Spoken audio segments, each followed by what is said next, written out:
Bueno, buenos días a todos. Eh, si pueden responderme con alguna señal o responder que están escuchando, así ya nos quedamos tranquilos y comenzamos con la grabación y comenzamos con el webinar.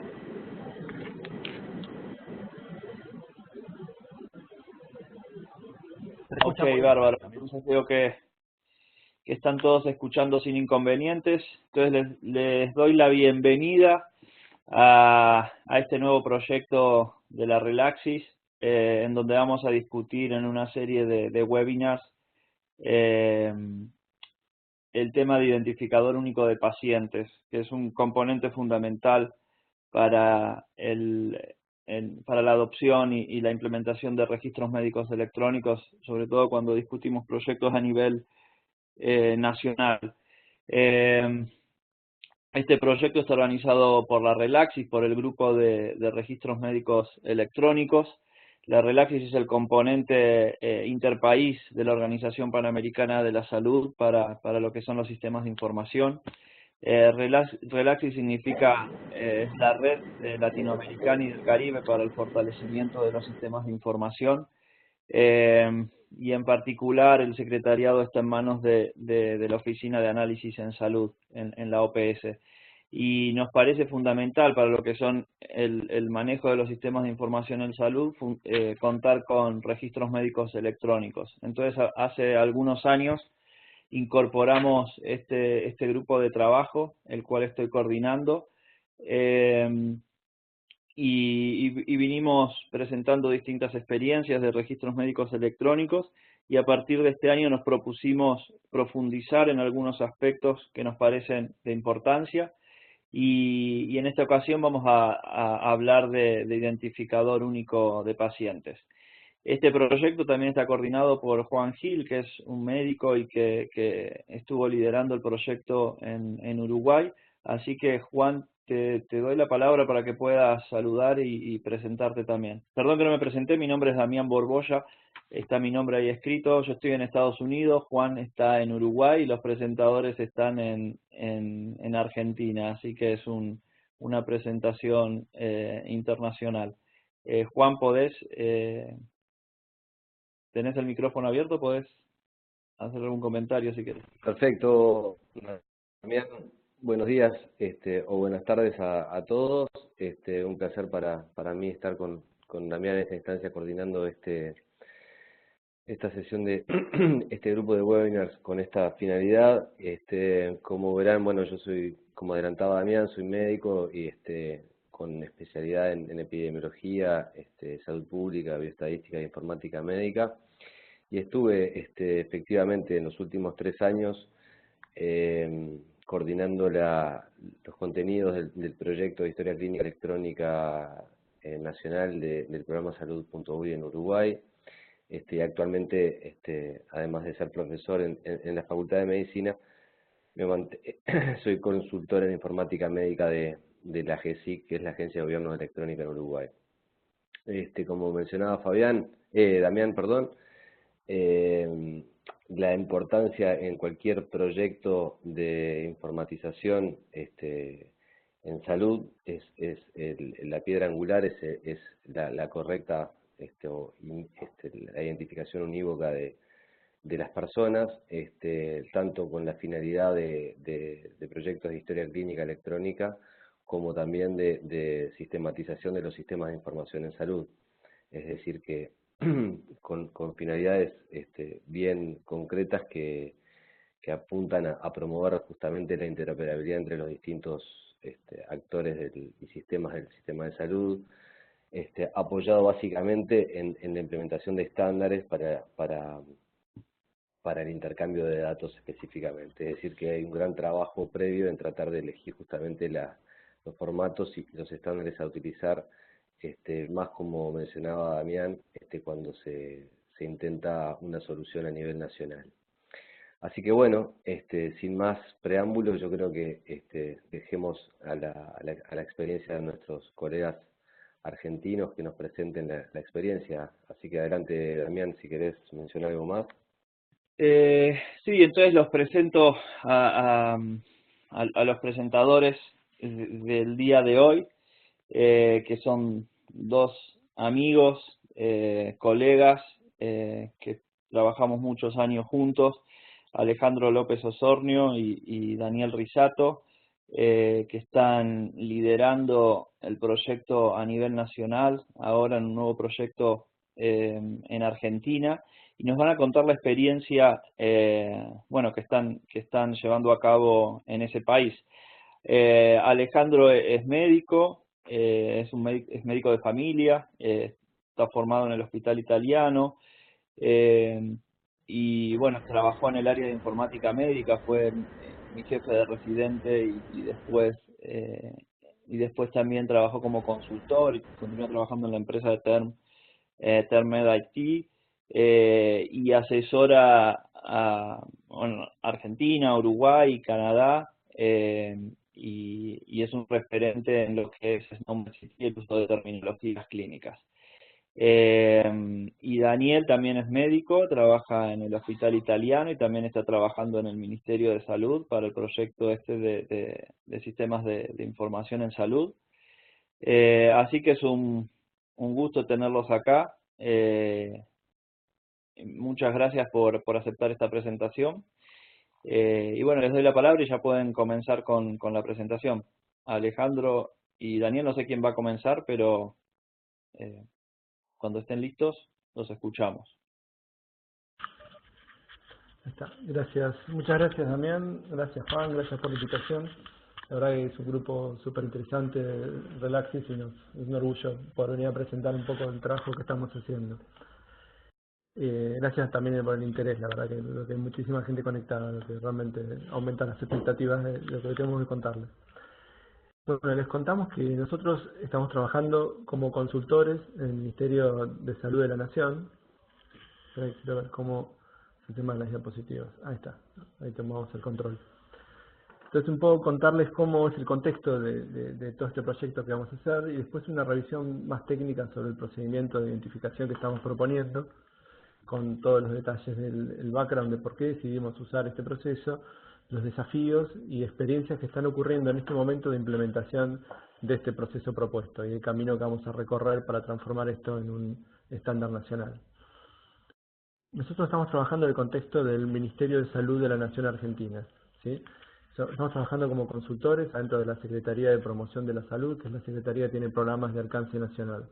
En este momento hubo cambio de autoridades en el Ministerio y las autoridades de esta Secretaría, ahora es el ministro, fue el previo secretario, así que todo este proyecto está cobrando aún más importancia. Realmente tenemos nuevos roles y estamos armando una nueva estructura para una dirección nacional en sistemas de información, que es todo un avance.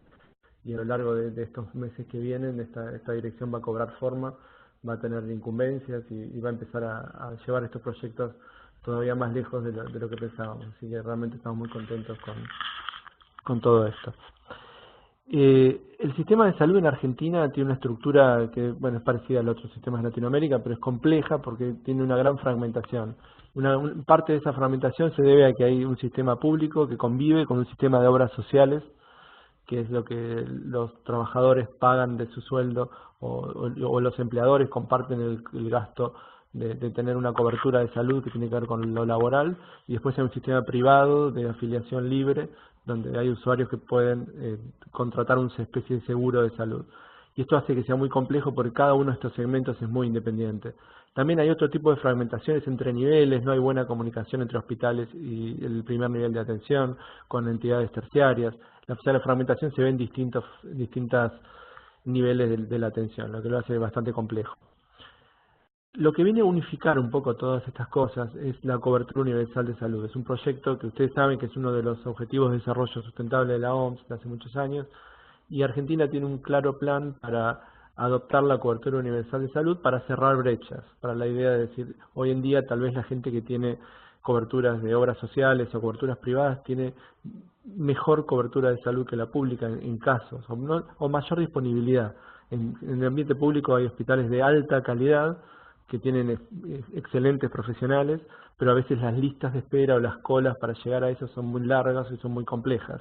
Entonces la gente sin cobertura no tiene la misma disponibilidad de servicios que la gente del entorno privado.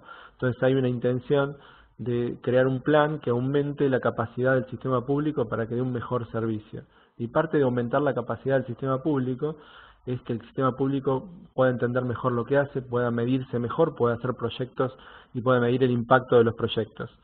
Así que un poco los sistemas de información se transformaron en una prioridad para la implementación de la cobertura universal de salud. Y eso le dio un empuje a la idea de que todas estas componentes del sistema de salud público que estaban distribuidos en las provincias en distintos niveles, que empiecen a trabajar juntos, que empiecen a trabajar en equipo, que identifiquen a las personas y que aseguren el seguimiento de las personas desde que nacen hasta que son adultos, ¿sí? Que hacen una visión longitudinal e integral de la atención de los pacientes. El desafío de implementar un sistema de este tipo en un país como Argentina es que las jurisdicciones, que son las provincias de la Argentina, tienen completa autonomía. Es un país federal con muchísima autonomía de las provincias que tienen presupuestos independientes para la administración de la salud y cada una tiene un plan de informatización y de contar con sistemas de información independiente. Hay provincias muy avanzadas, realmente muy avanzadas con excelentes planes y hay provincias que todavía están viendo cómo empezar estos proyectos y están buscando apoyo para empezar. Así que la idea de tener un sistema único que integraría a todo el país es algo que se descarta de entrada y el desafío está en poder permitir que estos sistemas se comuniquen entre ellos y se comuniquen con un nivel nacional de salud pública. La idea es que el nivel nacional tenga cierta información y que las provincias tengan total autonomía de manejar información entre ellas. Por supuesto, la interoperabilidad es la propiedad que permite a estos sistemas comunicarse manteniendo su autonomía, pero generando información rica que permita tener una visión integral del paciente y tener una visión integral del sistema de salud también. Así que, por lo tanto, el plan para lograr hacer esto es parecido a esto. Es contar con una infraestructura nacional de interoperabilidad, que ahí dice bus de interoperabilidad. Esta infraestructura nacional permitiría que las provincias tengan sus propios padrones de pacientes, sus propios repositorios de información, que integren los hospitales y los centros de atención primaria que están dentro de esa provincia y que se comuniquen con Nación a través de una plataforma basada en estándares, que es este bus de interoperabilidad. Y la Nación va a tener la responsabilidad de identificar a los pacientes para que puedan pasar entre provincias e identificar que es el mismo paciente que consulta o viaja entre diferentes provincias. Va a tener que tener un índice nacional de documentos clínicos. La idea es que la historia clínica nacional se construye a partir de este índice, donde todos los datos clínicos guardados para el paciente a lo largo de toda la vida, en toda la extensión del territorio argentino, van a estar indexados ahí. La propiedad del dato sigue siendo propiedad de las provincias, se respeta la autonomía, pero el índice permite reconstruir esa historia nacional. Y después hay una infraestructura nacional de reportes, sobre todo para enfermedades de denuncia obligatoria y para registros nacionales y para registros de programas. Así que hay una plataforma a nivel nacional que va a ser el CISA y otras interfaces que estamos creando y las aplicaciones que tienen hoy en día los programas de salud como el Proteger o el Sumar, que tienen sus propias bases de datos, a veces con información de paciente, y que esto es información necesaria para el funcionamiento de todos estos registros y programas a nivel nacional. Y ahí va a haber un registro clínico que sí va a contar con la información básica que necesita el Ministerio para la gestión a nivel nacional. Así que un poco contándoles esta estructura, el bus de interoperabilidad se diseña en un acuerdo con el Hospital Italiano de Buenos Aires. Un poco la idea era capitalizar la experiencia existente y los proyectos que existían hoy en día. Y el Hospital Italiano de Buenos Aires ya tenía un proyecto de crear un sistema de interoperabilidad similar con la Ciudad de Buenos Aires y con el proyecto AMBA. Entonces, un poco la decisión a nivel del Ministerio de Nación fue continuar en esta línea. Entonces, se firma un acuerdo específico de colaboración con el Hospital Italiano, donde se comparte toda la experiencia, los expertos y algunas herramientas del Hospital Italiano con los equipos de salud y de sistemas de información de salud del Ministerio. Y a lo largo de 2 años se va a hacer un proyecto que lentamente va a implementar esta infraestructura a nivel nacional para los índices de documentos, el federador y ese bus de interoperabilidad, y se va a ir haciendo el traslado lentamente de todo ese conocimiento para que quede a nivel de Nación y que luego Nación tenga todo ese conocimiento y todas esas herramientas de forma independiente y puedan continuar su desarrollo. Así que un poco le estamos contando este proyecto en la etapa inicial y una de las primeras cosas que estamos hablando con las provincias, hicimos un piloto en Mendoza, que después Daniel le va a contar los resultados, es empezar por empadronar. O sea, como que la piedra fundamental para la interoperabilidad es saber que estamos hablando del mismo paciente. Después el siguiente paso va a ser qué documentos intercambiamos, cómo es la estructura de esos documentos, cómo es la codificación entre esos documentos. Pero siempre el primer paso es la identificación de pacientes y el federador nacional. Y hoy en día tenemos muchas provincias ya con ganas de empezar a trabajar en esto, de subirse, así que estamos administrando este proyecto que durante el 2018 realmente va a ser lo que casi más trabajo nos va a dar, que es empezar a subir a todas las provincias que están participando y a los programas que están participando en esta idea de tener un mecanismo común para identificar a los pacientes. Acá me preguntan desde el foro, las dejamos para después las preguntas. Bueno, ahí está perfecto. Después vamos a volver a lo del bus de interoperabilidad. Así que un poco, ahora le debo dejar el paso a Daniel. Daniel va a contar específicamente el proceso de identificación de pacientes y después en el resumen puede hablar un poquito del resto de los estándares que se van a implementar. Así que bueno, gracias a todos.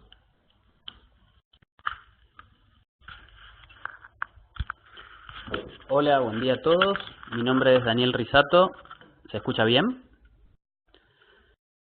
Se escucha perfecto, Daniel. Bárbaro, Damián. Bueno, continuando con la presentación, gracias por la introducción, Alejandro, y por la presentación, Damián y Juan.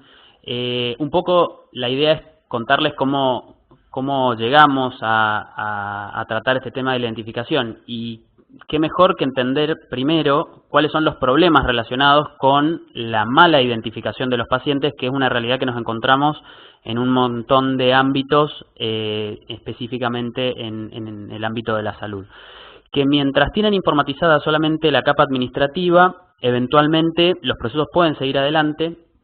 A lo sumo se puede generar algún error en el cobro o que se pague por una cosa en vez de por otra en términos administrativos, pero no hay riesgo para la salud de esos pacientes. Estamos hablando de etapas muy iniciales en los que todavía no tenemos datos clínicos relacionados con esa identidad de los pacientes. Y así es que tenemos que en muchos hospitales y centros tienen hasta un 20 o 30% de los pacientes duplicados. O sea que el mismo paciente está cargado varias veces y tiene diferentes episodios de salud asignados a diferentes identidades, por más que es la misma persona.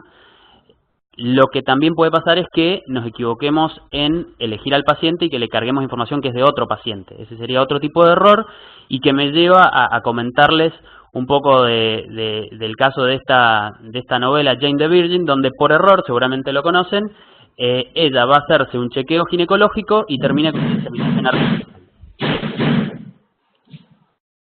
Un poco la idea es ver que claramente cuando empezamos a hablar de salud, la identificación deja de ser una cuestión menor y pasa a ser algo muy importante que puede tener impacto directo en la vida y en la enfermedad de un paciente, por lo que es algo realmente importante.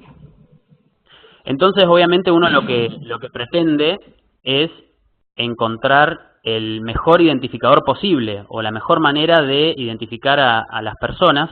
Por lo tanto, pretendemos el identificador ideal debería ser que solo esté asignado a una persona, que no revele por sí mismo información personal del paciente, que una vez que esté asignado no sea reutilizado para otros pacientes, que todos los pacientes tengan un identificador asignado, pero que cada uno solamente tenga un solo identificador, y que a lo largo del tiempo no cambie para la misma persona.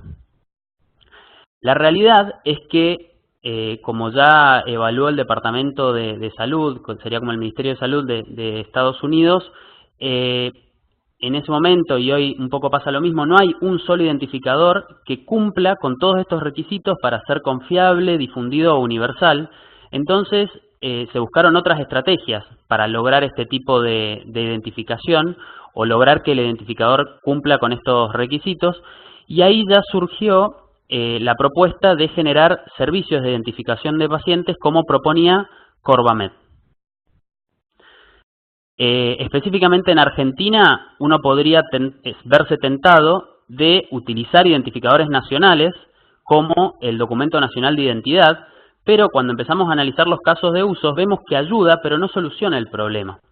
Tenemos el caso, por ejemplo, de pacientes que en realidad son recién nacidos, que durante un periodo pueden estar indocumentados. Afortunadamente esto se está mejorando con la incorporación de oficinas del registro civil dentro de las maternidades, pero todavía obviamente hay un montón de chicos que nacen y durante los primeros días o a veces hasta semanas y meses pueden estar sin documento. sin contar personas que por diferentes motivos nunca sacaron su documento, o nunca lo renovaron, o tienen un documento que ya no es válido.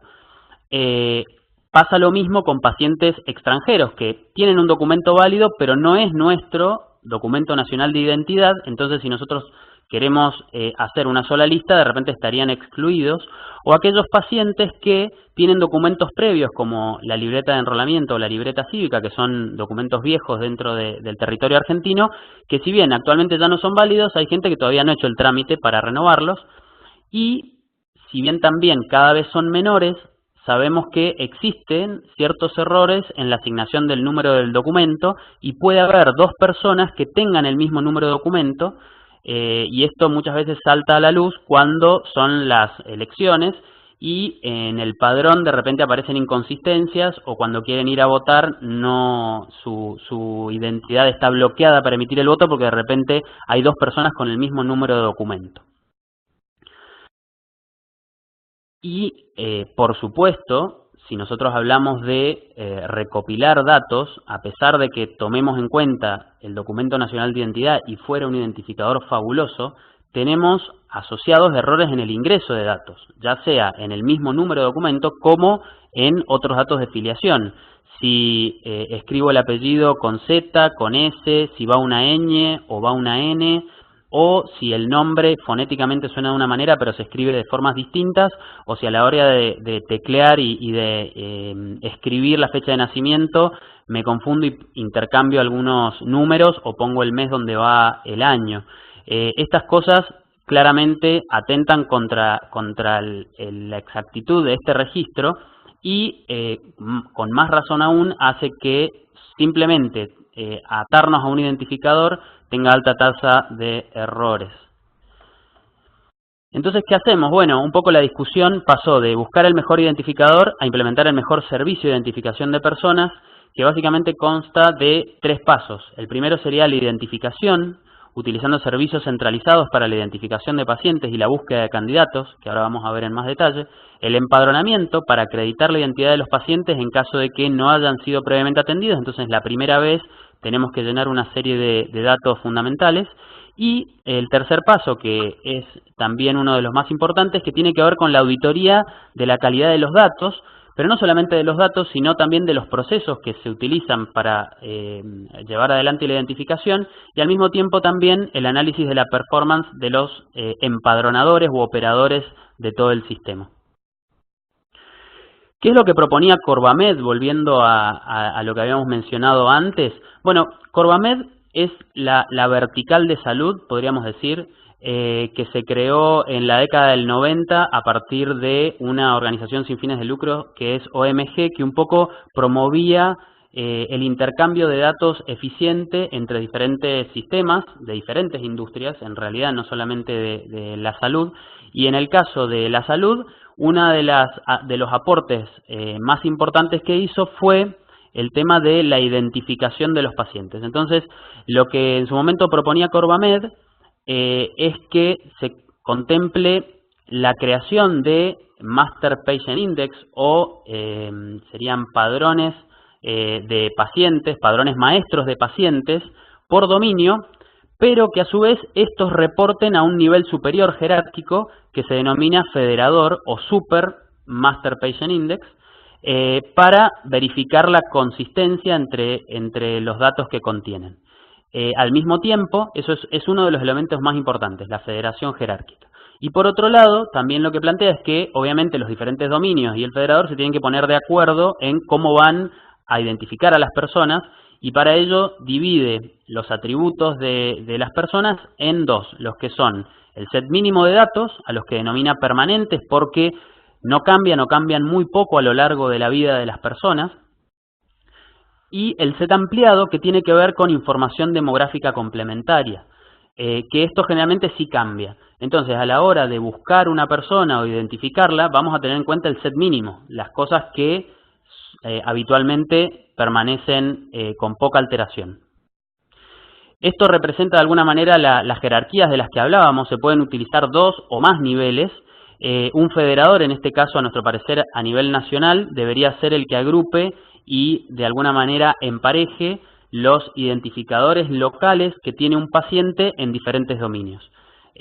Por lo tanto, el mismo paciente, si se atiende en la institución 1, 2, 3 o 4, va a tener diferentes identificadores a nivel institución, pero a nivel federal todos van a estar unidos o pareados con el mismo identificador federal, y por lo tanto esto me permitiría saber que se trata del mismo paciente. ¿Para qué saber exhaustivamente que se trata del mismo paciente? Porque en la medida que avancemos con la interoperabilidad, yo después voy a poder reclamar o pedir datos clínicos que estén almacenados en otra institución, siempre y cuando estemos seguros de que corresponden al mismo paciente del que estamos hablando hoy. Por lo tanto, a nivel nacional, Argentina, como decía Alejandro, que estamos avanzando en esta estrategia de informatización para la cobertura universal de salud, lo primero que surgió es que necesitamos crear un Master Patient Index por jurisdicción. En muchos casos ya existen y lo que tenemos que hacer es mejorarlos, adaptarlos a estas nuevas, o no nuevas, pero a esta estrategia que queremos implementar para la identificación, a fin de que sean compatibles con ya sea otros dominios al mismo nivel y con los dominios superiores como a nivel del federador. Para eso se van a plantear que utilicen servicios de identificación basados en la lógica de Corbamed que mencionábamos, que buscan candidatos, empadronan a los pacientes que no existen previamente y procesos de auditoría de calidad para asegurarse de que no haya inconvenientes o que los errores que se generen se corrijan fundamentalmente.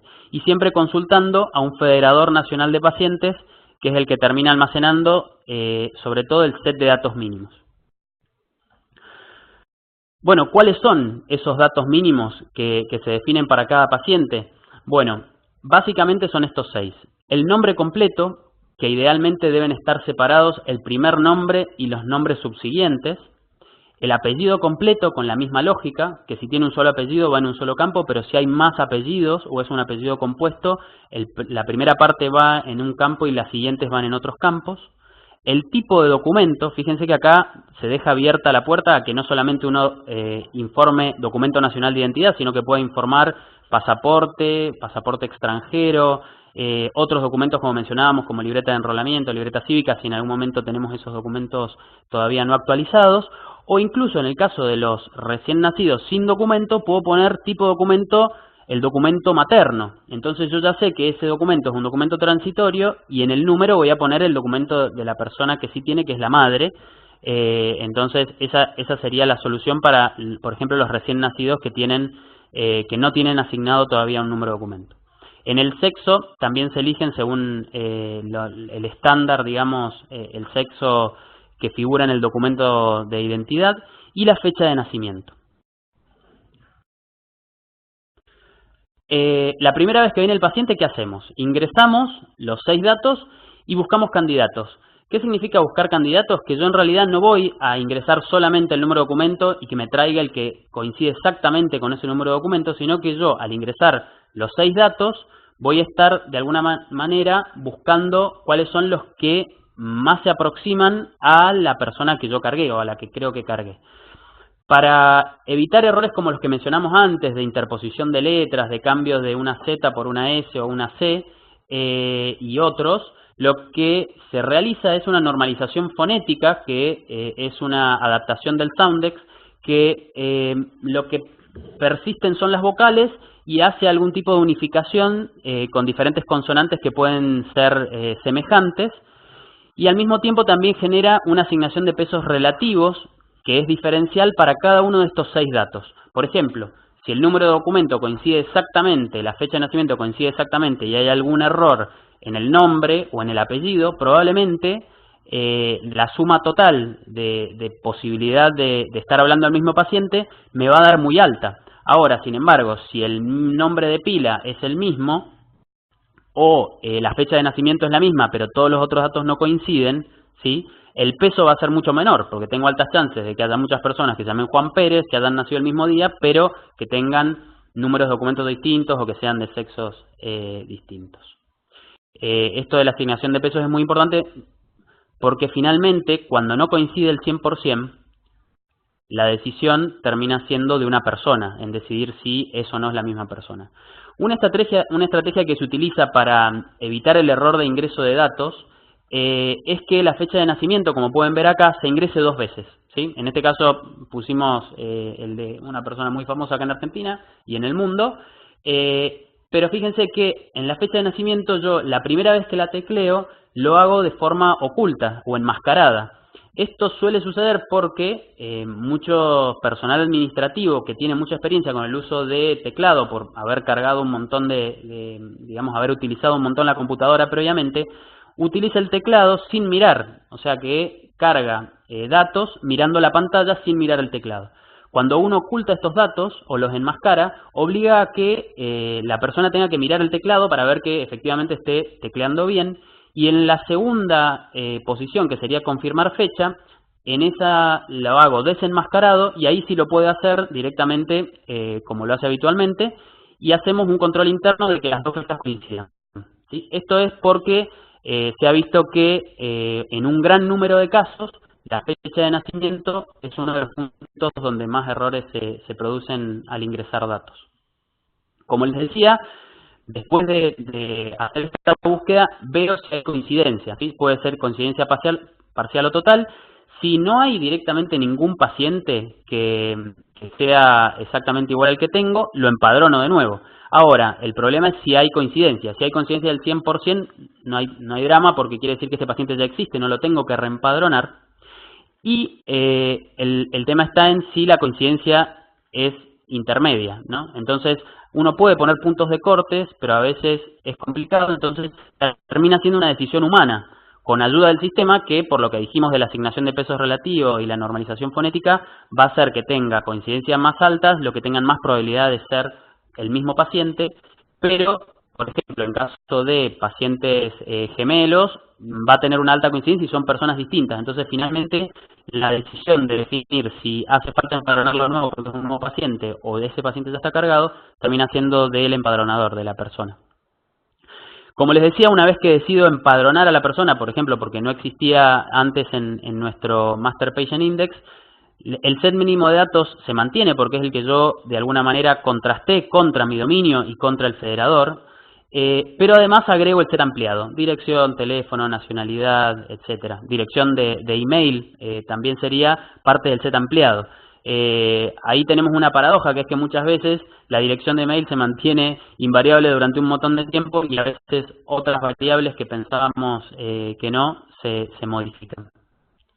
Esto es una visión global de lo que sería el proceso que acabamos de comentar, donde empezamos con la acreditación de identidad, buscamos candidatos, mediante la normalización fonética y el cálculo de peso relativo vamos a tener una evolución ponderada de qué posibilidades hay de tener o no ese paciente previamente en nuestra base de datos o nuestro padrón.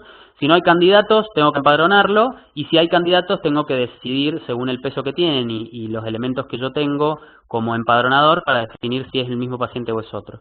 Y a esto le sumamos obviamente el tercer paso de auditoría que vamos a mencionar en un rato.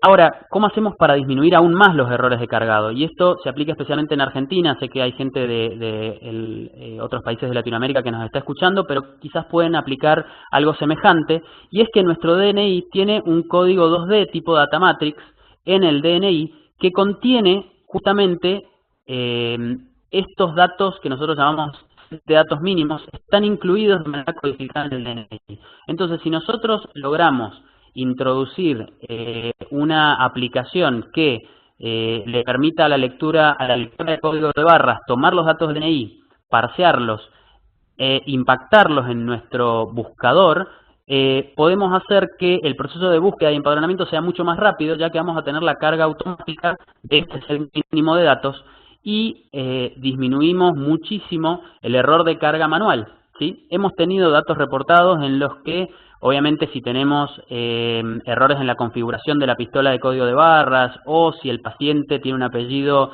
con caracteres especiales como la letra ñ o tiene apóstrofes, puede generar errores también a la hora de importarlos a nuestra búsqueda. Pero de cualquier manera, recuerden que lo que se realiza es una búsqueda de candidatos de forma secundaria. Entonces, no es que por haber tenido el DNI y haberlo leído, ese paciente deja de cumplir los pasos previos, sino que en realidad vamos a ingresar los datos y vamos a igualmente asignarle pesos relativos, buscar candidatos, que es altísimamente probable que estén todos perfectos y que el paciente se pueda, ya sea dar de alta si no existe, o identificar en un 100% en caso de que exista.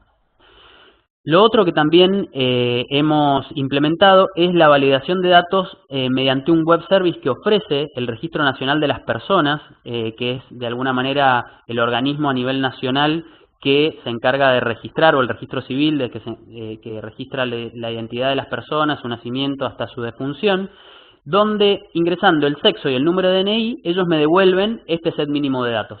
Entonces, en los casos que por alguna razón tengo el documento del paciente pero no puedo leerlo con la lectura del código de barras, lo que puedo hacer es pedirle al personal administrativo que ingrese sexo y número de DNI como primer paso, que realice la consulta al RENAPER, me devuelva el set mínimo de datos, y ese set mínimo de datos lo hago correr por la regla de búsqueda de candidatos en mi padrón.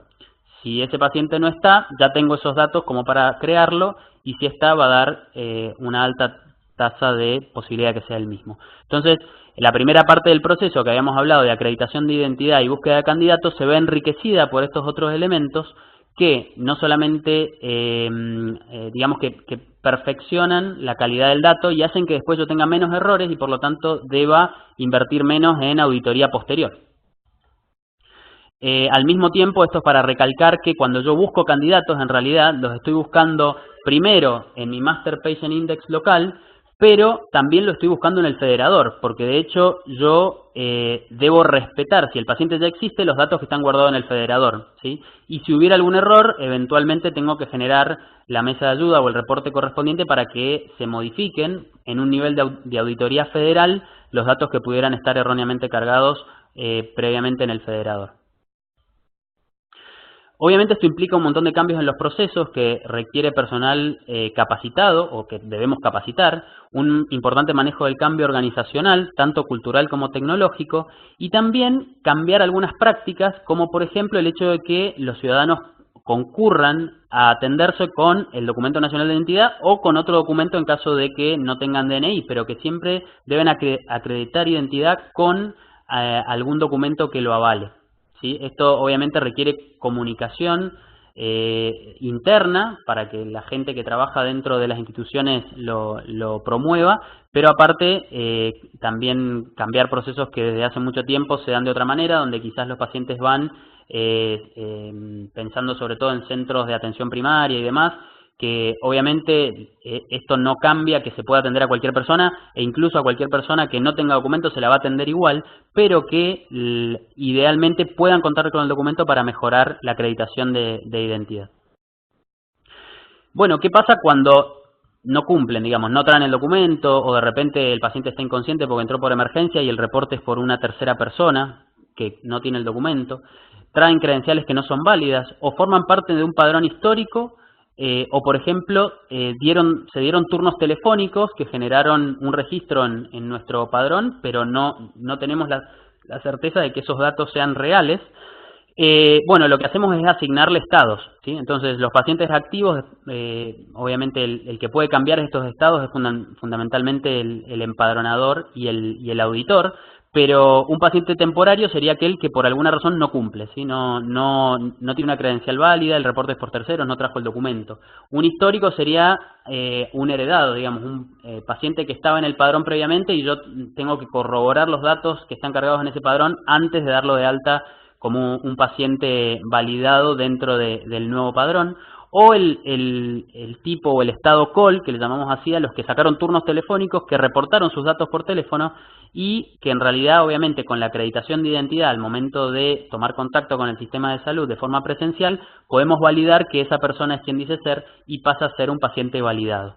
En caso de que haya algún error, se pueden rechazar y estos pacientes son inactivos, ¿sí?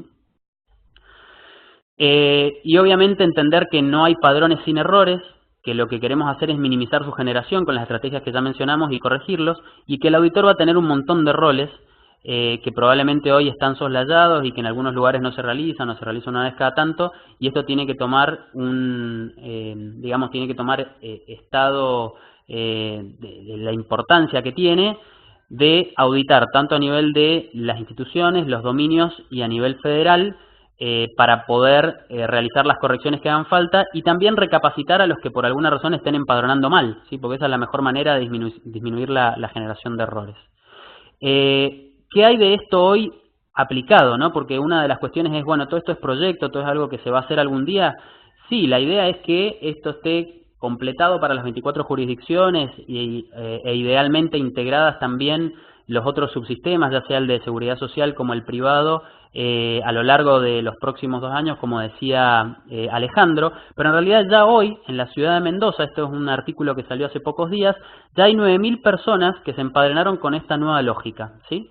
Que llevaron su documento, se pudo leer, se validaron los datos con el RENAPER y se generaron tanto a nivel del centro de salud como a nivel de la provincia su empadronamiento en un Master Patient Index a nivel de Mendoza.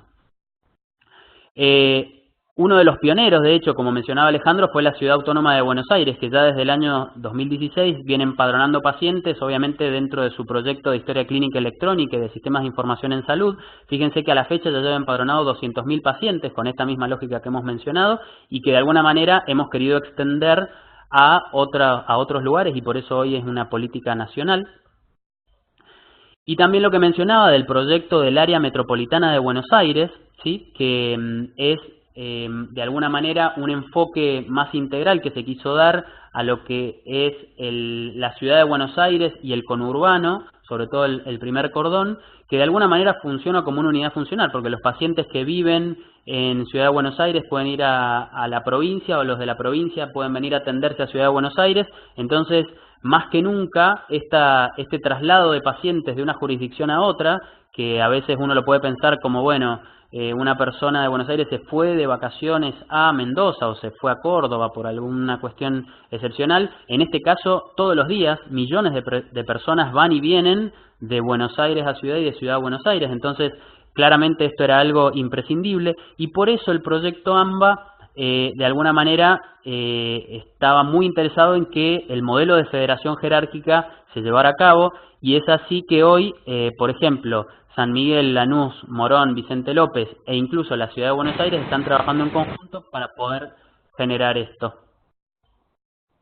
Hay otras experiencias de identificación que creemos exitosas como Neuquén y Misiones, pero que todavía no hemos avanzado en su federación, o sea, en la integración con el nivel nacional, y eso es algo que son buenas noticias porque quiere decir que es muy poco lo que falta para que estas provincias se integren plenamente al modelo de identificación para la cobertura universal de salud. Y para terminar, de alguna manera, los que pensamos serían como los mensajes para llevarse a casa, antes de contar algunos desafíos. Ante la falta de un identificador único, bueno, la respuesta es tener servicios de identificación. Y qué mejor que hacerlo con Federación Nacional, que de alguna manera nos da no solamente el respaldo de que los pacientes existen, en el caso, por ejemplo, de la validación por RENAPER, sino que también hacen que si otro los quiera crear después, tenga en cuenta los datos que yo ya mandé. Entonces podemos linkear pacientes de diferentes jurisdicciones. Ante los errores de cargado, fundamental acreditar identidad, que vengan con el documento que tengan, ¿sí? Pero también tenemos soluciones del lado de la implementación o de la interfaz, como por ejemplo el ingreso doble de la fecha de nacimiento, oculto y visible, como mencionamos, la lectura del DNI o el uso de web service de los registros civiles de los países, en este caso sería del RENAPER en Argentina. Respecto de el empadronamiento en diferentes lugares que tienen diferentes procedimientos, a veces resulta muy difícil llegar al punto de atención de cada lugar con toda la tecnología para empadronar, si bien es lo que estamos tratando de hacer. Nosotros en el proyecto de Mendoza lo que promovimos fue que cada centro de salud tuviera un centro de empadronamiento, pero uno puede generar centros de empadronamiento estratégicos en lugares que sabe que van muchos pacientes y que después puedan atenderse en donde quieran, pero ya han pasado por el proceso de empadronamiento. Respecto de la falta de entrenamiento, obviamente lo ideal es entrenarlos más. Ahora, ¿cómo hacemos para entrenar a los que se equivocan? Y porque si tenemos auditoría de empadronamiento, podemos identificar, no solamente corregir errores, sino identificar a los que tienen baja performance para, de alguna manera, entrenarlos y que cometan menos errores a la hora de empadronar pacientes. Respecto de los factores culturales y el manejo del cambio, fundamental la comunicación y gestionar ese cambio. Y respecto a la información brindada por terceros, importante que exista la posibilidad de crear temporarios, ¿sí? Que no porque yo cree un paciente en el padrón, ese paciente es válido igual que cualquier otro, ¿sí? Y lo otro importante recalcar, cuando a uno, al identificador le empieza a sumar información clínica, es tratar de poder dividir los pacientes que son validados y que son permanentes a poder asociar un registro longitudinal de información clínica. En cambio, los pacientes temporarios no empezar a asignarles diferentes episodios de salud, porque si no, yo estoy asignando información clínica que por errores en la carga o porque no haya acreditado identidad puede estar hablando de una persona distinta. Entonces, la información definitiva y que va a conformar el registro longitudinal debería estar solamente para los pacientes validados o permanentes. Respecto a algunas limitaciones o desafíos, bueno, en realidad el desafío es justamente poner en marcha un verdadero federador nacional, donde todas las provincias puedan consultar para ver si el paciente, digamos, esté identificado previamente en otra provincia y esto pueda generar el linking con otros identificadores, ¿sí? No solamente son 24 jurisdicciones, sino que también hay que llegar a nivel municipio, en el caso de las provincias que han generado una mayor descentralización de la gestión de salud. También tenemos el desafío de federar padrones sanitarios que ya existen y que tienen diferentes limitaciones, pero obviamente tienen información que es de gran utilidad, como los diferentes padrones provinciales, ya sea administrativos o clínicos, el padrón de CISA, que en algún momento se pensó como la solución a esto, pero que no tenía en cuenta algunas cuestiones, que es la ficha del ciudadano, y el padrón del SUMAR, por ejemplo, y otros de otros programas que tienen sus propios padrones. Todos deberíamos poder correr dentro de la misma lógica, de la misma regla de federación, para que si los pacientes ya existen, yo puedo asignarles un identificador en el dominio, por ejemplo, dominio CISA o dominio SUMAR, y otro identificador a nivel federal que hace que yo pueda estar hablando al mismo paciente. Incorporar a todos los actores, como mencioné antes, tanto de la seguridad social como privado, es un desafío a futuro. Hoy por hoy lo que estamos haciendo es definir o por lo menos lograr el consenso necesario, y para eso también vamos a plantear esto a nivel del COFESA para que tenga el respaldo institucional de todos los ministerios de salud de las provincias a nivel público, pero de a poco también que se vayan sumando la seguridad social como el PAM y las obras sociales y las prepagas. Sobre todo teniendo en cuenta que los pacientes, que son en realidad el centro de toda la atención y alrededor del cual deberían girar todos nuestros procesos, muchas veces pasan de un sistema al otro, ¿sí? Si una persona se jubila, deja de tener obra social y pasa a tener PAMI, por ejemplo. Si una persona pierde el trabajo, lamentablemente, deja de tener su obra social y pasa a tener cobertura pública exclusiva. Entonces, si ese paciente nosotros seguimos segmentándolo y fragmentándolo a la hora de tratar su información, nunca vamos a tener un sistema integrado de historias clínicas. Desafíos que ya se están presentando, obviamente, tienen que ver con la ley de identidad de género. Esto hacía referencia a lo que mencionaba de que datos que creíamos inamovibles obviamente se cambian, porque por la ley de identidad de género que cumplió ya un par de años aquí en Argentina, una persona puede decidir voluntariamente y solamente con presentarse al registro civil, cambiar su nombre y también cambiar su género, su sexo. Hoy el campo es el sexo, aunque uno pensara en generar otros campos como sexo o género autopercibido y demás, o sexo asignado al nacimiento, pero hoy el único campo que da el documento es sexo. Entonces, si uno va al registro civil, puede cambiar su sexo y su nombre, y esto hace que cambien algunos de los datos que considerábamos mínimos, y tenemos que generar estrategias para poder, de alguna manera, reasignar esa identidad a los documentos clínicos que se puedan generar a futuro. Y a futuro también estamos pensando en extender que no solamente podamos contar con información de filiación del paciente, sino también la cobertura de los tipos de coberturas que pueda tener un paciente, sobre todo cuando de repente hay solapamientos o de repente no sabemos que tenía una cobertura y tenía, o al revés, que parece que tenía y no tenía.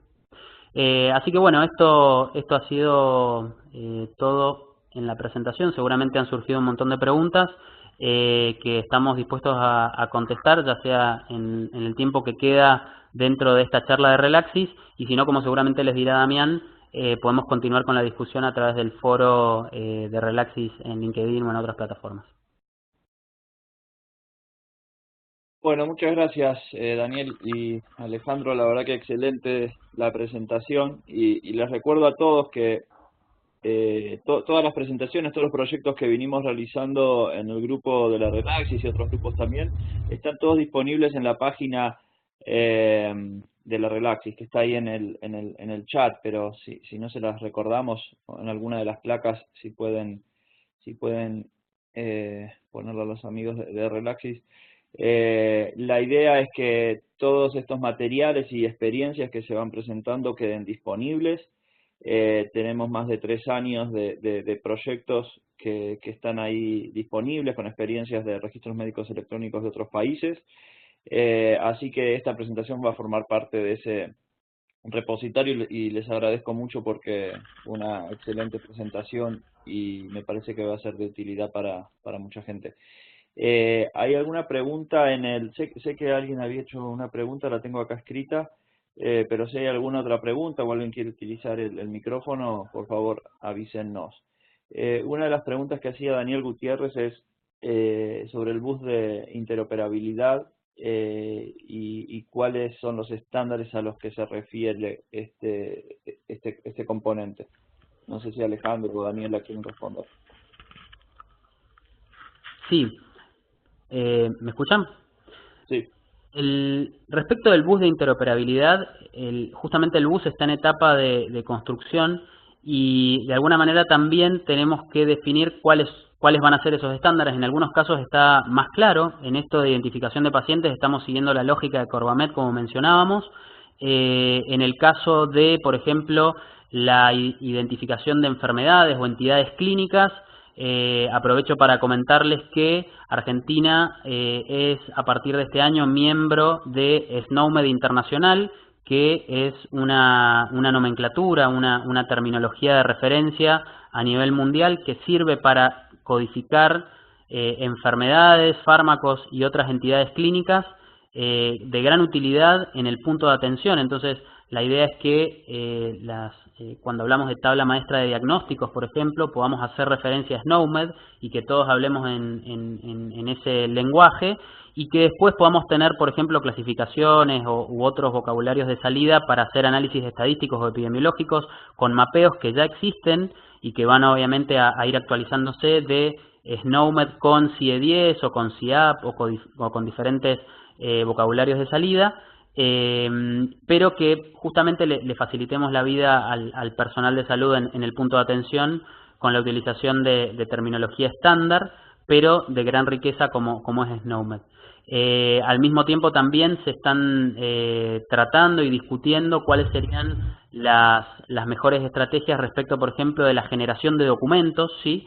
Tenemos en Argentina, afortunadamente, gente con mucha experiencia en estándares en salud, que forman parte de HL7 Internacional, que es un organismo sin fines de lucro a nivel internacional que promueve estándares en salud y que genera estándares en salud, son incluso validados por la ISO, y que tienen propuestas justamente para definir cómo sería la mensajería entre diferentes centros de salud y hospitales, jurisdicciones y el nivel nacional.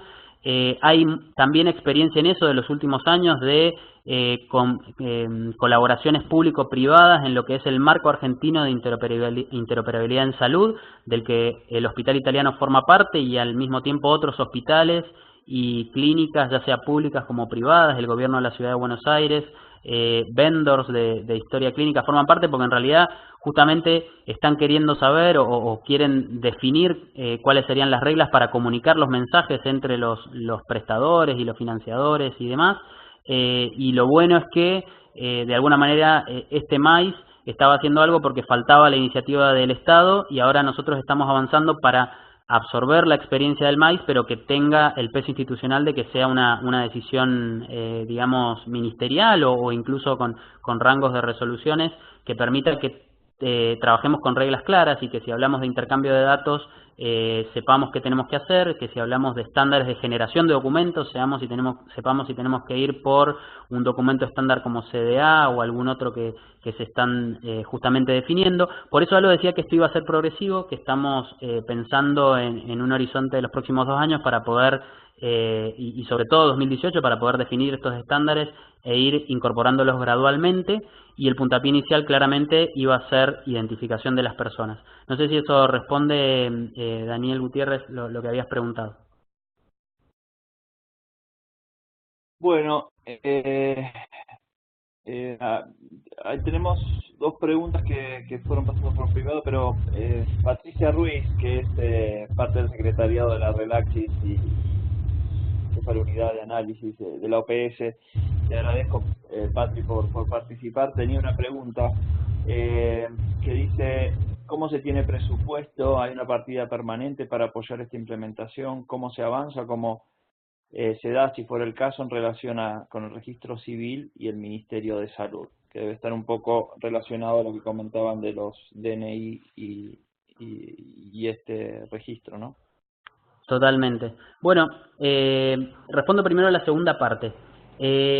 Algo que sucedió a principios de este año, cuando Alejandro se sumó al Ministerio de Salud para trabajar en el desarrollo de sistemas integrados o en generar de alguna manera una solución de interoperabilidad a nivel nacional en salud, es que al mismo tiempo ya se estaba trabajando del Ministerio de Salud con el Ministerio de Modernización, que es un ministerio relativamente nuevo a nivel nacional, que promueve el uso de tecnologías para mejorar la eficiencia del Estado en general, y que de ese trabajo sinérgico, con colaboración al mismo tiempo del Hospital Italiano, ya se habían avanzado en un montón de cosas, entre ellos, por ejemplo, en generar el vínculo con el registro civil para que exponga este web service al Ministerio de Salud o a las provincias que de alguna manera se van sumando y lo solicitan. El registro civil ya previamente ofrecía este web service, por ejemplo, para el Colegio de Escribanos, que certifica que una persona es la que es. Entonces decía, bueno, para certificar si el documento no es falso y demás, ellos ingresaban los datos y les devolvía estos datos. Entonces, de repente, le estábamos encontrando un uso sanitario a algo que ya se utilizaba en otros ámbitos. Y al mismo tiempo, respecto de lo que preguntás de la partida permanente o de cómo se va a financiar y sostener esto en el tiempo, esto tiene 2 respuestas. Por un lado, hay que saber que la estrategia de cobertura universal de salud tiene, podríamos decir, 3 patas. Por un lado, todas las estrategias que realiza el Ministerio, o que viene realizando el Ministerio de años, no estoy hablando de ahora, van a tratar de integrarse en una sola estrategia o alinearse, ¿sí? Es innegable el aporte importantísimo que hace cada uno de los programas y cada una de las direcciones en los temas particulares. El sumar, que inicialmente era un plan materno-infantil y después se fue ampliando hasta llegar a los 65 años, lo que tiene que ver con enfermedades crónicas del proteger, lo que tiene que ver con maternidad e infancia, lo que tiene que ver con las redes integradas de salud. Entonces, cada una de esas tiene hoy por hoy en el Ministerio verticales que manejan información, que necesitan información, de hecho, desde el punto de atención y demás, pero que por cuestiones inherentes a cómo fue su desarrollo y crecimiento, fueron trabajando como silos, donde había a veces puntos de contacto que eran muy útiles, pero eran insuficientes, y que ahora estamos tratando justamente de alinear. Entonces, que todo lo que se haga en sistemas de información en salud, de alguna manera, tenga alguna coordinación, y ese es el rol que va a tener Alejandro como director de esta justamente Dirección Nacional de Informática en Salud del Ministerio de Salud de la Nación. Cada uno de esos programas tiene financiamiento, algunos y las direcciones, obviamente, algunas son por partida presupuestaria y otras son por créditos internacionales, como debe ser también la realidad en muchos otros países de Latinoamérica, que de repente el Banco Mundial, el Banco Interamericano de Desarrollo, el Banco Interamericano de Fomento aportan y de alguna manera con proyectos específicos, como puede ser lo que ha sostenido al Sumar o lo que ha sostenido a diferentes programas a lo largo del tiempo, que tiene un aporte del banco y otro aporte de los países, puedan financiar estas estrategias. Entonces, el financiamiento está, lo que tenemos que hacer es redirigirlo. Y además, es importante saber que estos son los proyectos que ya se están llevando adelante, pero para futuras presentaciones de las próximas gestiones de créditos internacionales ante los diferentes organismos, ya se están planteando estrategias integradas. O sea, ya no es que con el pedacito de sistemas que iba a ser cada uno de los programas vamos a tratar de integrarlo, sino que ya se está promoviendo la estrategia global y que va a haber, obviamente, verticales de financiamiento en cada una de esas asignaciones para sostener esta estrategia global. Y la tercera parte, en realidad, que me faltaba mencionar es que hay un fondo importante que estuvo durante un tiempo retenido, que hace el financiamiento del sistema público de salud, que era un dinero que se le retenía a las obras sociales como Fondo Solidario de Redistribución, y que parte de ese dinero también va a reforzar las partidas presupuestarias de la cobertura universal de salud. Es un poco más complicado que eso, pero para saber que las fuentes de financiamiento van a ser esas tres, pero de ninguna manera cada una de las tres por separado lo va a hacer, sino las tres de forma integrada. Y obviamente no van a financiar solo sistemas de información, sino toda la estrategia de cobertura universal de salud. Muchas gracias, Daniel, por la respuesta. Hola, buenos días. No sé si me escuchan.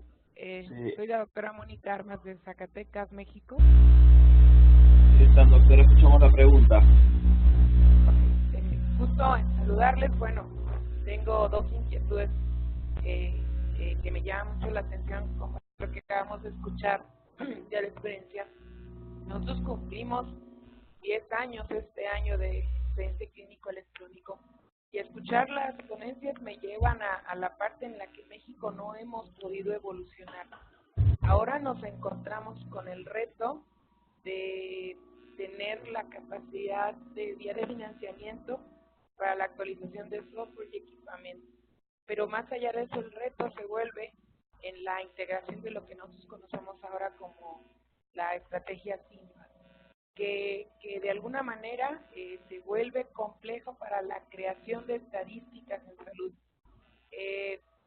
Quisiera escuchar con respecto a esto una consejería con respecto a cómo podemos nosotros me imagino más o menos para dar un panorama, somos una provincia que aquí se dice estados y en Argentina son provincias.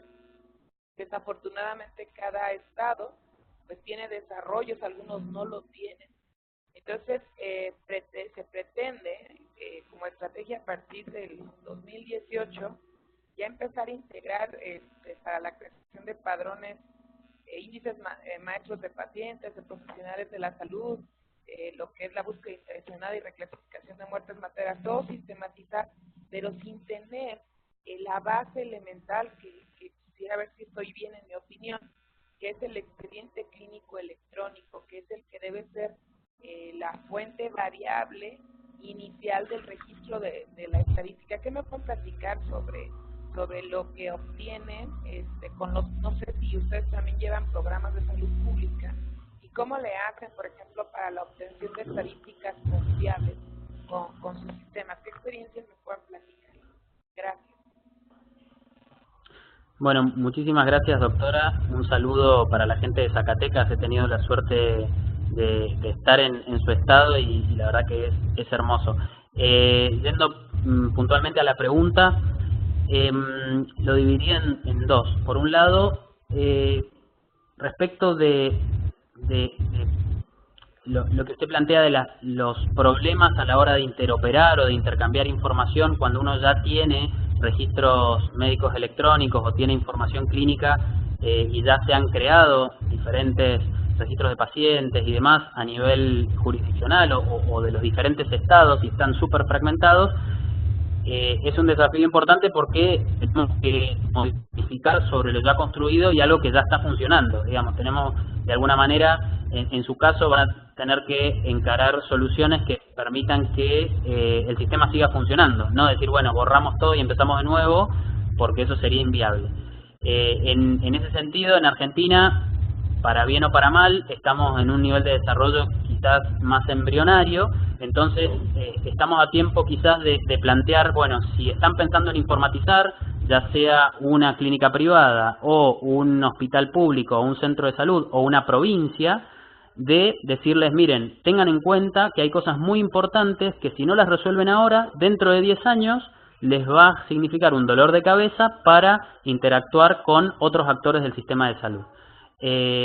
Algo que no comenté es que en realidad cuando uno tiene un sistema monolítico donde todo lo que yo gestiono está dentro de mi área de incumbencia, si no cumplo con todas estas cuestiones que mencionábamos de identificación de pacientes y lo hago más laxo o lo hago con una respuesta local, sui generis, quizás resuelvo mis problemas internos de integración, pero en realidad el problema lo voy a tener cuando quiera salir, cuando quiera compartir datos, por ejemplo, en un reporte automático a los estamentos de salud pública, cuando quiera compartir información con otra institución como la mía. Entonces muchas veces justamente los problemas no se detectan al inicio, sino 10 años después, como usted acaba de mencionar.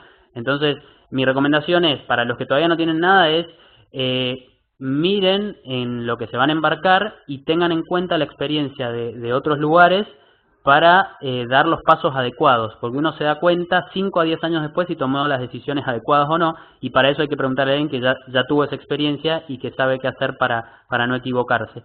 Y respecto de la integración de datos clínicos, ¿sí?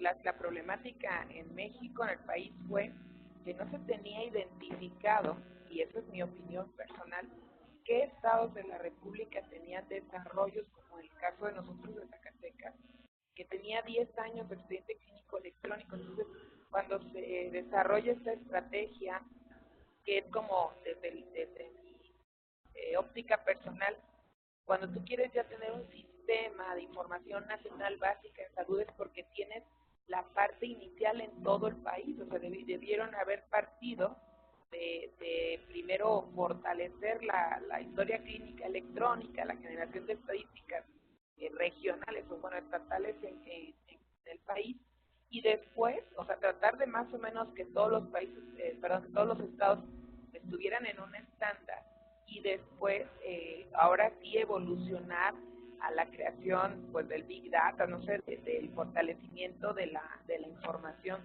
Y definitivamente eso es esta fragmentación de estrategias de sistematización de estadísticas, de información en salud y de historia clínica, pues yo la verdad sí tengo mis dudas, ¿verdad?, a que pudieran ser exitosas, puesto que no tienes un país estandarizado. Por ejemplo, algo que quisiera preguntarte, ¿todos en tu país o todas las regiones o estados no tienen la misma historia clínica?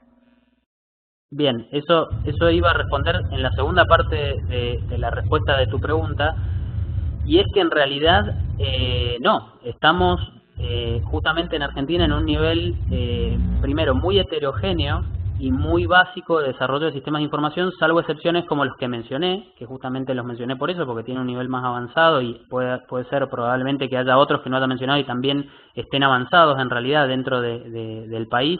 Y a nivel privado sabemos que hay un montón de desarrollos en ese sentido, pero lo que ha faltado durante mucho tiempo es la especificación de estándares de parte del Estado a nivel nacional, para tener reglas claras para todos, que es un poco lo que vos pedías en tu México natal, ¿no?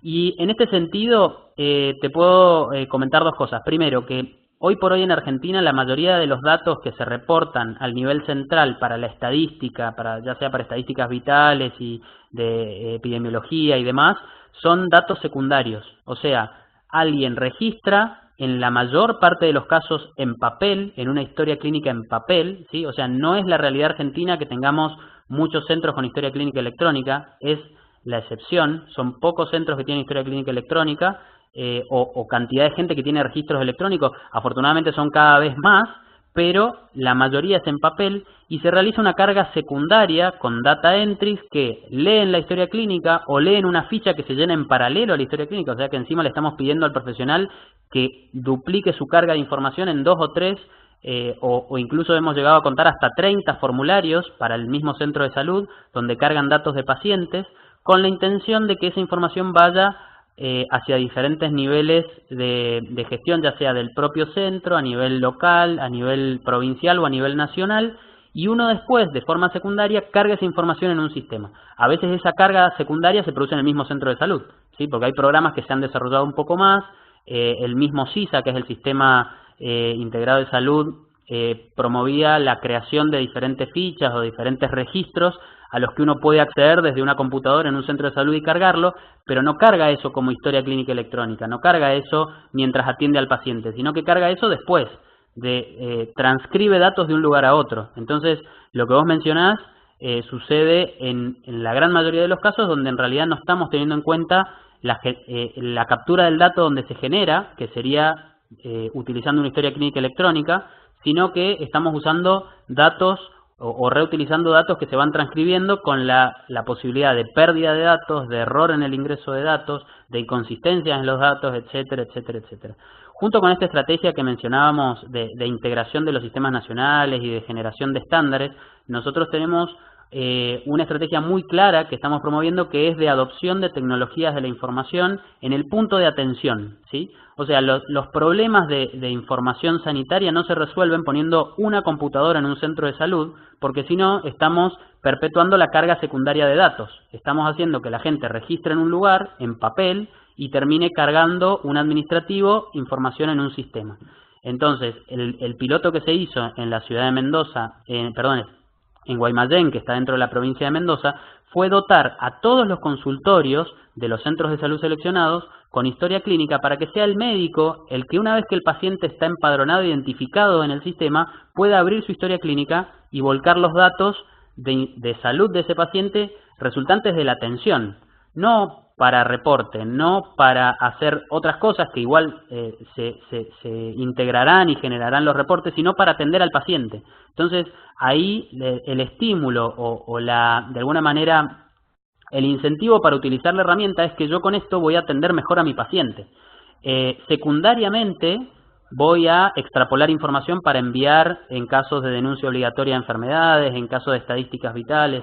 Así que definitivamente que tiene que ir acompañado de esta otra estrategia, como vos mencionabas, que es favorecer el uso de historia clínica electrónica en el punto de atención.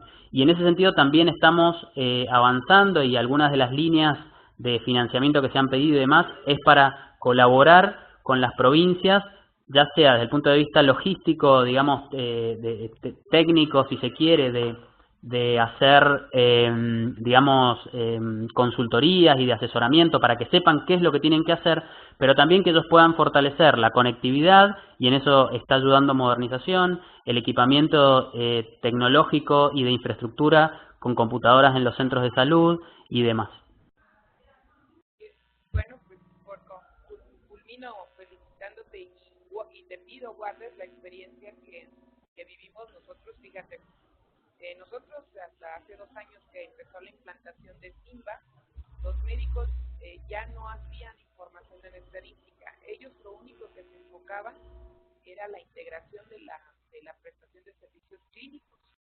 Entonces, ahora que sufrimos esta modificación en los sistemas de salud, me obligaron en el Estado, yo soy más o menos como la encargada a nivel de Zacatecas de lo que es historia clínica electrónica. Entonces nos obligaron, por ejemplo, a generar papelería a mano, y ahora curiosamente en la parte de la gestión del cambio, mi problemática está dada en que los médicos están molestos de haber regresado a hacer estadísticas en papel, a la información con arrastre.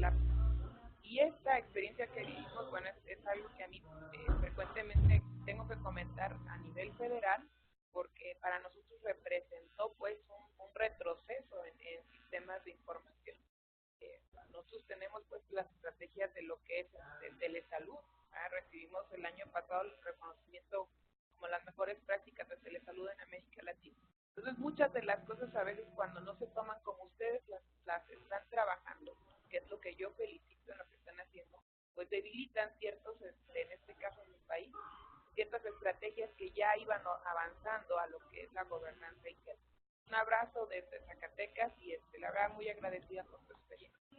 Bueno, Mónica, muchas gracias por tus comentarios, y si les parece, porque ya estamos pasados de la hora, pero había algunas preguntas más. Igual les recuerdo que si quieren continuar la discusión, y Daniel ya me dijo que no tiene problema, en el grupo de LinkedIn que armamos, podemos, digamos, si tienen más preguntas, podemos continuarlas por ahí, Pero me gustaría, antes de cerrar, unas preguntas que habían hecho al principio, por ahí son un poco más técnicas, y Daniel, si las podés responder en forma Cortito.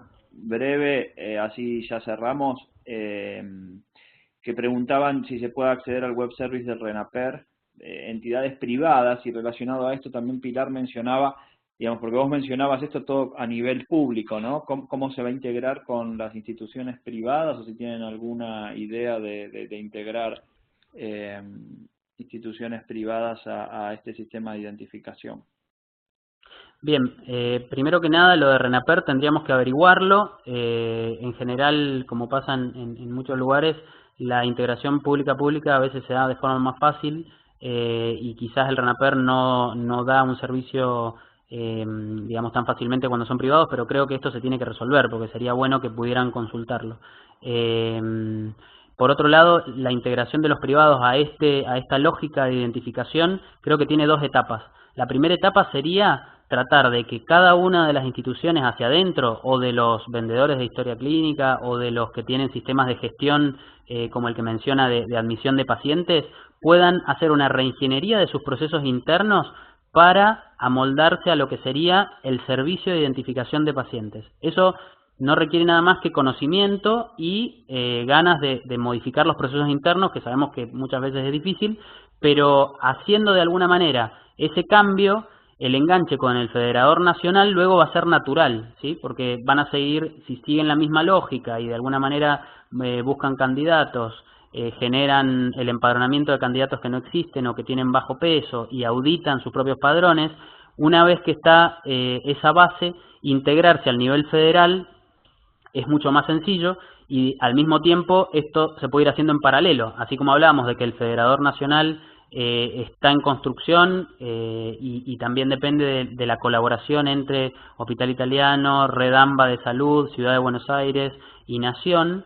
En el mientras tanto, mi recomendación para los privados es alinearse a lo que sugiere Corvamed, y obviamente que en cuanto tengamos disponible la documentación para que puedan seguir el manual de implementación de esto, lo vamos a poner a disposición no solo de la parte pública, sino también privada, y que cuando esto ya esté consolidado, se va obviamente a abrir, idealmente, y es un poco la expectativa que tenemos, a que diferentes instituciones, ya sea del ámbito público, privado, de la seguridad social, puedan realizar federación jerárquica como si fueran un dominio más, ¿sí? Por ejemplo, una obra social sería un dominio más al mismo nivel que una provincia, ¿no? Entonces tendría su propio padrón de pacientes y consultaría al federador a ver si el paciente existe, si no existe, lo crearía, y esto también le relacionaría con las otras jurisdicciones o dominios.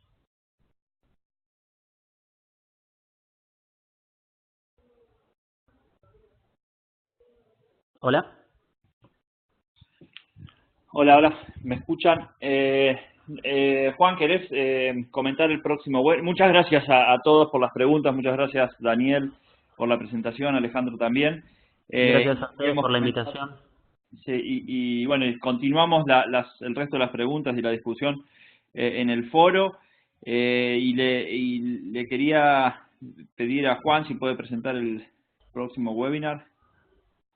Juan. Bueno, Damián, bueno, primero que nada, tanto a Alejandro como a Daniel, muchas gracias por la excelente presentación, y a todo el público virtual que hemos tenido y presenciado manifestado por el interés y las preguntas. Les queríamos comentar que ya tenemos programado el próximo webinar, que será el próximo 11 de diciembre a las 8 AM de hora de Costa Rica, es decir, verifiquen bien la hora local que corresponde para la conexión, y vamos a tener la presencia nos va a contar la experiencia a nivel de la Caja Costarricense del Seguro Social de Costa Rica, el doctor Mario Ruiz Cubillo, que nos va a contar un poco en la misma modalidad la importancia de la implementación y la experiencia que ellos tienen en identificación unívoca de los pacientes o única de los pacientes. Así que bueno, les agradecemos por esta participación, especialmente a nuestros colegas argentinos también, por la disposición. Y bueno, no sé, Daniel, si vos querés agregar algo más, si no vamos cerrando por aquí. No, saludarlos, agradecerles, tuvimos alta participación, más de 70 participantes en el aula, así que estamos muy contentos, que se siga generando interés y que la gente, digamos, participe de este tipo de iniciativas. Así que bueno, nos volvemos a encontrar el lunes y bueno, seguimos en contacto. Muchas gracias a todos y que tengan buen día. Igualmente, buen día para todos. Chao, buen día. Muchas gracias por todo. Chao chicos, buen día.